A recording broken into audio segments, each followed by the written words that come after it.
Assalamualaikum warahmatullahi wabarakatuh. Gua Bopak. Kali ini gua akan membawakan segmen remis, rentetan misteri.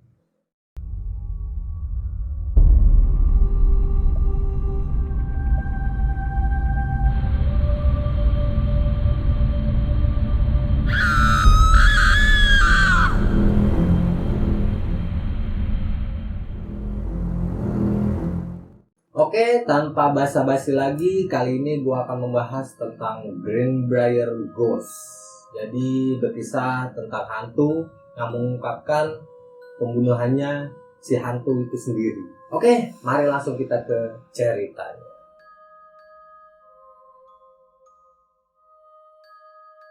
Beberapa fenomena hantu nampaknya lebih dari sekedar penampakan atau kejadian mistis saja.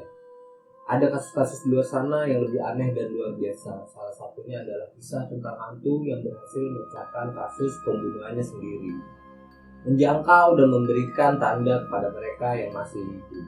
Kisah ini terjadi di Greenbrier County, Virginia Barat, di mana pada tahun 1896 seorang wanita bernama Zona Hister mendapati dirinya jatuh cinta oleh seorang pria yang dijual, seorang pandai besi bernama Edward Shue. Keduanya memulai kisah romansa mereka dan membuat ibunya Zona, Mary Jane Hister, menjadi terlalu protektif. Sang ibu tidak hanya menentang perbedaan usia mereka, tetapi dia juga memiliki masalah dengan fakta bahwa Shue telah menikah 2 kali sebelumnya. Jadi si Zona itu dia suka sama seorang duda, tapi ditentang sama ibunya. Pada awalnya semuanya tampak berjalan baik untuk keduanya, hingga 3 bulan kemudian hubungan mereka akan lepas kendali menjadi kisah gelap pembunuhan, konspirasi, dan kisah hantu yang dikenal dengan sebutan Greenbrier Ghost. Pada tanggal 23 Januari 1897, ada seorang anak laki-laki yang memang sering main ke rumah si Zona dan si Shue. Tetapi pada hari itu, si anak laki-laki itu tidak menemukan seorang pun di dalam rumah si Zona dan si Shue. Akhirnya anak laki-laki itu memutuskan untuk masuk ke dalam rumah dan menemukan si Zona telah tergeletak di bawah tangga dengan mata yang terbuka lebar dan menatap langit-langit dengan penuh teror dan sudah tak bernyawa. Bocah ketakutan itu pun berlari menuju rumahnya dan memberitahukan ibunya tentang penemuannya yang mengerikan. Mereka memanggil seorang dokter bernama George W. Knapp yang baru tiba sejam kemudian. Pada saat Knapp tiba, Shue telah memindahkan mayat si Zona ke lantai atas dan membaringkannya di tempat tidur, dan telah mengganti pakaiannya dengan gaun berleher tinggi dan menutupi wajahnya dengan kerudung. Saat itu Shue digambarkan sangat sedih, merangkul kepala istrinya yang sudah meninggal dan terisak-isak tak terkendali saat Knapp melakukan pemeriksaan. Anehnya, ketika Knapp mencoba melakukan pemeriksaan yang lebih teliti, Shue dengan keras melarangnya, bahkan mendorong sang dokter untuk menjauh dari jenazah istrinya, si Zona itu.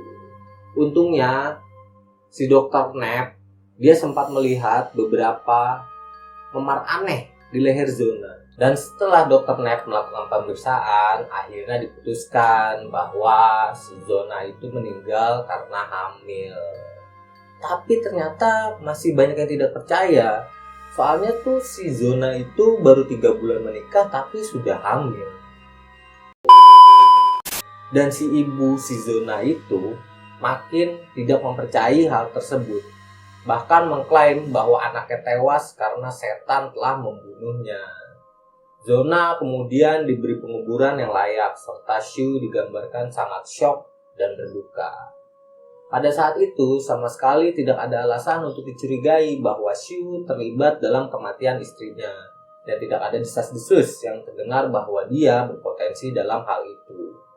Dan pada saat pemakaman, si Shue itu terlihat aneh, bahkan terlihat posesif. Jadi si Shue itu tidak membiarkan seorang pun mendekati jenazah istrinya. Dan bahkan si Shue itu mengalungi syal di leher si Zona. dan berdalih bahwa Shal itu adalah barang sayangan si Zona. Satu-satunya yang menganggap kematian Shu mencurigakan hanyalah Ibu Zona, yang yakin bahwa sesuatu yang mencurigakan sedang terjadi. Dia telah mengetahui bahwa salah satu istri Shu sebelumnya juga meninggal secara misterius, meskipun Shu tidak pernah didakwa. Ibu Zona juga akan mengklaim bahwa dia mendengar suara-suara di kepalanya yang mengatakan kepadanya bahwa Shu lah yang telah membunuh Zona. Jadi mungkin si ibunya Zona itu ada bisik-bisikan di kepalanya mendengar bahwa Shu lah yang membunuh anaknya. Ibu Zona ternyata diam-diam membawa spray yang sempat digunakan untuk menaruh jasad si Zona dan membawanya pulang. Kemudian ibunya si Zona itu mencoba mencuci spray itu. Dan ternyata air di ember itu berubah menjadi warna merah. Dia menganggap kejadian aneh ini sebagai tanda dari Tuhan bahwa Shu yang memang telah membunuh putrinya. Tetapi tidak banyak yang bisa dia lakukan saat itu. Ibu Zona kemudian berdoa setiap hari dan meminta beberapa tanda lainnya yang dapat membantunya mengkonfirmasi kecurigaan, dan saat itulah kasus ini menjadi semakin aneh. Suatu malam, Ibu Zona memiliki mimpi yang sangat nyata, di mana putrinya, si Zona itu, muncul di hadapannya. Di dalam mimpi ini, Zona memberitahu bahwa Shu telah menjadi seorang tiran yang kejam dari seorang suami. Ternyata si Shu sering memukuli istrinya dan melecehkan istrinya itu. Dan tidak hanya itu, dia mengklaim bahwa Shu telah membunuhnya dalam keadaan sangat marah. Selama 4 malam berturut-turut, si Zona datang ke mimpi ibunya dan menjelaskan kejadian pada saat terbunuhnya si Zona. Jadi pada malam itu, si Zona tidak membuatkan daging untuk Shu. Akhirnya si Shu marah dan mencengkram leher si Zona, lalu memutar leher dan mematahkan lehernya si Zona.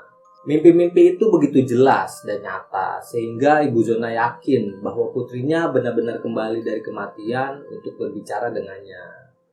Dan meskipun terdengar gila, dia menceritakan hal ini kepada jaksa penuntut, yaitu John Alfred Preston. Dan John tentunya tidak benar-benar percaya dengan cerita hantu seperti itu. Tapi untuk menghargai Ibu Zona, dia kemudian menanyakan kepada Knapp, si dokter Knapp itu ya. Apakah si Knapp melihat sesuatu yang aneh dari mayat Zona? Ketika Knapp mengkonfirmasi bahwa dia sebenarnya tuh tidak diizinkan untuk melakukan pemeriksaan terperinci oleh si Shu, suaminya Zona. Dan pada saat itu juga akhirnya jaksa langsung memutuskan untuk menggali mayat Zona agar dapat dilakukan pemeriksaan yang lebih menyeluruh. Dan makamnya pun digali dan jenazahnya pun diperiksa oleh 2 dokter lain, yang dengan sangat cepat menemukan bahwa memang ada memar berbentuk jari di tenggorokan. Bahkan tenggorokannya itu telah hancur serta leher yang patah. Penemuan ini pun membuktikan bahwa Zona Hister memang telah dibunuh. Dan tentunya tidak butuh waktu lama untuk menangkap Shu atas tuduhan membunuh istrinya. Pada saat ini, cerita tentang Ibu Zona yang melihat hantu putrinya dan memberitahukan siapa pembunuhnya telah beredar di kota. Sehingga persidangan itu menjadi ajang untuk media memberitakan misteri kasus Greenbrier Ghost. Namun bagaimanapun ini adalah kasus seorang pembunuh yang telah diungkap oleh hantu korbannya sendiri. Dan apakah seseorang percaya pada hantu atau tidak, itu adalah hal yang menarik untuk dibahas. Ketika persidangan berlangsung, pengacara Ibu Zona, Preston, dengan bijak mengecilkan elemen paranormal dalam kisah itu. Meskipun pembelaan Shu sangat agresif dan berusaha membuat Ibu Zona menjadi lelucon dan saksi yang tidak dapat diandalkan. Sayangnya, apa yang dilakukan oleh Shu justru menjadi bumerang. Bahkan, orang-orang sudah percaya terhadap cerita hantu dari si Ibu Zona. Walaupun Shu berasumsi bahwa tidak ada cukup bukti yang memberatkannya, namun hakim dengan cepat dan bulat memutuskan bahwa dia bersalah dan dijatuhi hukuman penjara seumur hidup. Saat Shu mendekam di penjara, keadaan menjadi sedikit menarik ketika Ling Mob atau sebutan untuk gerombolan orang di luar hukum yang ingin main hakim sendiri. Jadi gerombolan napi-napis itu ya, yang ingin main hakim sendiri. Namun insiden tersebut gagal dan Shu menghabiskan 3 tahun berikutnya membusuk di penjara sampai dia meninggal terserang flu pada 13 Maret tahun 1900. Di sisi lain, Ibu Zona tetap mempertahankan ceritanya sampai kematiannya sendiri pada bulan September 1916. Seluruh kejadian aneh ini dan yang kemudian dikenal dengan Greenbrier Ghost telah menjadi legenda di wilayah tersebut. Dan dengan bangga diiklankan pada penanda sejarah di daerah itu sebagai satu-satunya kasus yang diketahui di mana kesaksian dari hantu membantu menghukum seorang pembunuh. Ini juga menjadi fokus di beberapa wisata hantu dan dibicarakan juga saat ini. Dari kisah yang tadi gue ceritain, menurut kalian, apakah kalian percaya ada hantu yang bisa mengungkapkan kasus pembunuhannya sendiri? Atau kalian punya cerita misteri? Bisa ditulis di komen atau kirim ke email tim Lego Entertainment. Nanti gue bakal bawain cerita lu. Atau bisa lu hadir di sini buat jadi narasumber.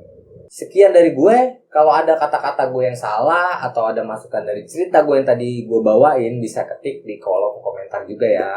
Dan jangan lupa buat like, share, dan subscribe channel YouTube Lego Entertainment. Gue Gopak, wassalamualaikum warahmatullahi wabarakatuh.